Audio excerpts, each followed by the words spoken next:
This is Diesel with the People News. One more time at it, y'all. Okay, never, never, never look straight forward. Always look around you. Be able to protect yourself by any means necessary. Also, use your Second Amendment to arm yourself with knowledge. Okay? You go to court, you got to arm yourself. You got to protect yourself, right? We only consider the Second Amendment as just bang, bang, right? But that's not really all it is. Okay? Now, everybody can construe that. But that being said, the people to bear arms. So I am bearing arms of knowledge against people coming after me. All right. And these people can take my life, liberty, and property. Okay. And so I just think outside the box. Okay. I don't always need that bing, bing. I just need to be armed with knowledge to be able to protect myself. And that's my Second Amendment right as well. All right, let's hear this, what he has to say, because this is really an interesting thing. And I think people read things way too fast and do not comprehend what it is speaking of. Well, their complaint says this. Code enforcement, the stated purpose is to help property owners achieve voluntary compliance. That is our job, folks. Boom. That is their job, folks. Now, what did we catch there? Okay. Volunteering compliance. Oh, we're going to send you a $5,000 per day. Okay. To force you to volunteer to cut your 12-inch grass. All right. Instead of using money, well, how about code enforcement officers out there? Why don't you just go ahead and go out to the property, point a gun, and tell the property owner that I need you to volunteer to go out there and mow that 12-inch grass and comply with it.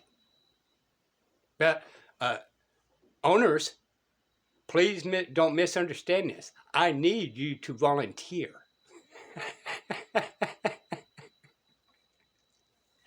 They got to have the trickery words in there, because the simple concept of one thing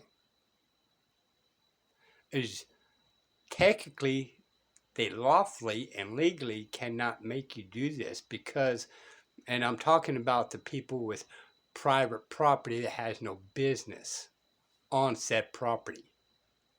All right. Now, when you go in there, you don't want to just say, I don't have, it's not a constitutional right and this, that, here, and there. Because constitutionally speaking, yes, they can tax you. You, as a business owner, okay, let's get this straight. As a business owner, because when you really look at the tax code, right, it specifically says that they must file return to be a taxpayer. You must file a return. You must file a return. Okay? Well, if you're not conducting business, how many of y'all actually had to file a return on your property and then turn around and pay taxes? Well, the reason why you had to file a return is because the corporation needs to give detailed money that they made for the year or the quarter year or whatever, so the city and county can tax McDonald's of the profits they made or the proceeds they made or whatever, right? But since they are operating a business and got a business license and became a creature of the township, creature of the county, and a creature of the state, right?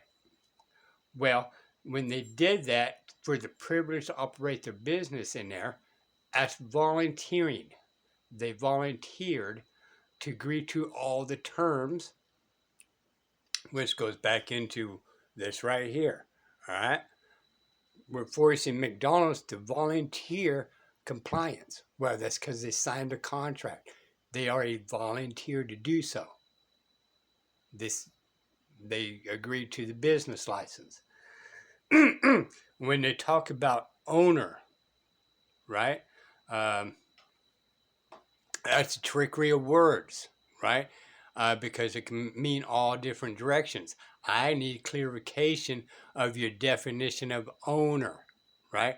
Because every McDonald's has an owner, all right?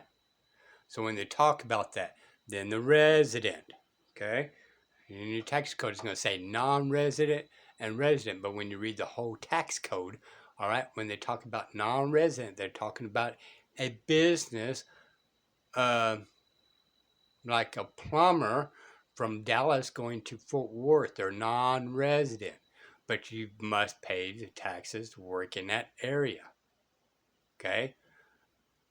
However, a resident is that same plumber could live in Dallas and have a job in Dallas, which makes him a resident. Okay? And he's the owner of the business property. What do we say? What we keep hearing all the time? Walmart's private property. Okay? Property owner, resident. Okay? We got to listen for these trickery of words. Okay? Even though I'm the owner of said property I'm on, I don't say I'm the owner. Okay, I have dominion over said property, which means I got inalienable rights and absolute authority, which puts what? My house as king. I am the king of my castle, right? Well, how can you be a king of your castle if somebody's telling you you must mow 12-inch grass? Now, let's go a little deeper on that. Does it or does it not say property? There's property, okay? Now, there is Supreme Court rulings that when you buy property, that you own that property from the depth of hell, all the way down to the depth of hell, all the way to the heavens in the sky. Or all the way to the heavens. It doesn't say sky, but all the way to the heavens. All right, when the planes drive by, what are they doing? It's just kind of like a sidewalk for people to walk up and down by your house. Okay? The planes is the same way. Case on that. Case is all on that. Like if your county puts a drone right above your house, well, he's trespassing because he's within the guidelines of the property you own from the bottom depth of the hell all the way to the highest peak of the heavens. And when they go in there and say your grass or weeds and all that, well, it's on your land as part of your land. That is your property, okay? You have dominion over that. Who are them to say that you must be doing this thing? Is it a good idea? Yeah, I agree with that, okay?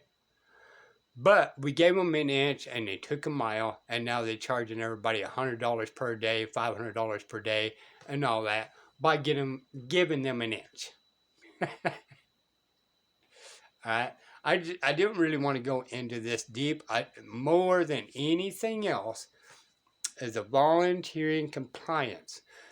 And they're saying that they're going to charge you $500 per day that you do not volunteer to mow your yard. Okay? Well, that's not volunteering. That's enforcement. And now they say a law enforcement, so they got that part right. But when it's on paper, it says volunteer, that you must volunteer. All right? And I'm led to believe and do believe that if most officers go out there and just hold a gun at them, a bang bang, and say, hey, I need you to volunteer to mow that grass, I guess that grass will get mowed pretty quickly because the person or the man or woman is under duress, right? I'm just saying, we got to look at these words. And I know I'm rambling. Okay, I'm speaking babble. I'm tired, but I thought this was an interesting deal when I was kind of going through YouTube. See, even when I go through paperwork or reading things, I also do it on YouTube. And here's case in point, right? And I hear other people. Why? Because I want to listen to the words. I'm educating myself. What cannot do? What can I do to improve my knowledge with other people helping, right? The good book says, go to your brothers, okay? It says, beware of attorneys. Well, that right there just tells you to stay away from them. All right. Try to make a deal with your neighbors, right? Your brothers, so you stay out of their system, because the good book can tell you that the system's corrupt. All right. During the good book, a woman stole a baby, claiming it was hers because she miscarried. All right. And the other woman said, hey, she kidnapped my baby. They went before the king. The king told them, well, what we'll do is we're just going to use the sword and cut the baby in half, and you guys can share it. Well, one says, no, go ahead and let them keep it. And, because the baby will survive then. The other one says, no, I'm willing to share. So the king operated on the other person's behalf. Uh-oh. Okay. Anywho, I stayed on here too long. Right? And what are they doing? Just saying. Read these words clearly. Understand them. Look up definitions. Very important. Speak grammar. Learn grammar. All right? And remember, listen to the judge, because he throws tricks in there. He also helps on good judges that help you kind of weave you through it, but the other ones will trick you. For instance, I'll come up and ask you, is the sky blue? And it's a nice clear day outside. Well, yes, Your Honor. It's a nice, beautiful blue sky today. Bailiff, go ahead and put him in jail. Because the judge is thinking at 12 o'clock at midnight when it's dark. All right? But you made a claim that wasn't in his mindset. All right? He was using a totally different outcome of the situation as a trickery question to get you to make a claim. Besides that, you can make a claim. All right? Is the sky blue? Or what color is the sky? Well, I don't know. What particular time of day you speak of, sir? Right? What particular hour? What particular minute? If it's cloudy outside, it's going to be kind of glare and all that. Well, it's 3:30 in the afternoon right now at the here and now. Okay. Well, when I came into this building, the sky was gray. However, colorblind people is going to say it's pink. Don't mean they're lying. It just means it was pink. But the judge is going to say, off with your head, sir. Because the judge is not colorblind. So his outlook is the sky is gray. But you made a claim the sky's pink. Even though you're colorblind, you still made the clouds as pink and go to jail. All right, this is We the People News. Till next time. Bye, y'all.